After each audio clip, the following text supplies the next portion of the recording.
What if the biggest spiritual problem isn't a lack of belief, but a lack of integrity? Amos speaks into a society that was outwardly religious but inwardly unjust. His message is uncomfortable, direct, and deeply relevant. In this video, we'll explore Amos and discover why justice, compassion, and true worship cannot be separated. Overview.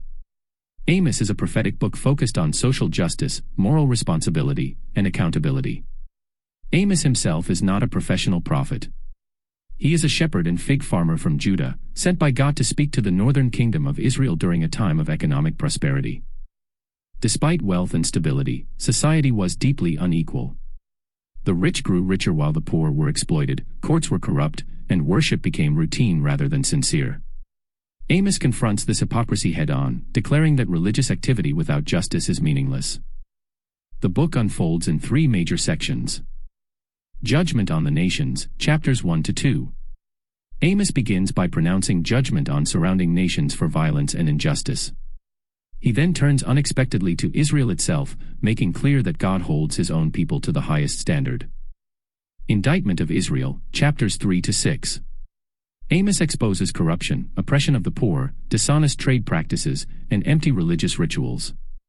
He warns that prosperity without righteousness leads to destruction. Visions of Judgment and Hope, chapters 7-9. Through symbolic visions, Amos announces coming judgment. Yet the book closes with a promise of restoration, renewal, and rebuilding after repentance. Historical and social setting. Amos prophesied during the reign of Jeroboam II in the 8th century BCE. This was a period of political strength and economic growth for Israel. Trade flourished, cities expanded, and national confidence was high. But beneath the surface, inequality was rampant. The wealthy manipulated markets, exploited laborers, and controlled the courts. Religious festivals continued, but justice and compassion were absent. Amos enters this environment as an outsider, giving his message even greater weight. He is not aligned with the religious elite or political establishment, making his words impossible to dismiss as self-interest. Key themes in Amos. Justice and righteousness. Faith must be expressed through ethical living. Accountability of God's people. Privilege brings responsibility, not exemption. False security. Prosperity does not equal divine approval. True worship. Worship without justice is empty and offensive to God. The day of the Lord. A warning, not a guarantee of blessing. Hope after judgment. God's final aim is restoration, not destruction. Key verses in Amos.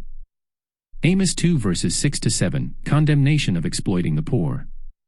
Amos 5 verses 21-24, God rejects hollow worship and demands justice. Amos 6 verse 1, warning against complacency. Amos 7 verses 14-15, Amos' call as a shepherd prophet. Amos 9 verses 11-15, promise of restoration and renewal. Relevance Today. Amos speaks directly to modern societies marked by inequality, corruption, and performative morality. It challenges systems that benefit the powerful while marginalizing the vulnerable. The book forces readers to ask whether their values align with their actions. In a world where success is often measured by wealth or influence, Amos reminds us that ethical responsibility matters more than appearance.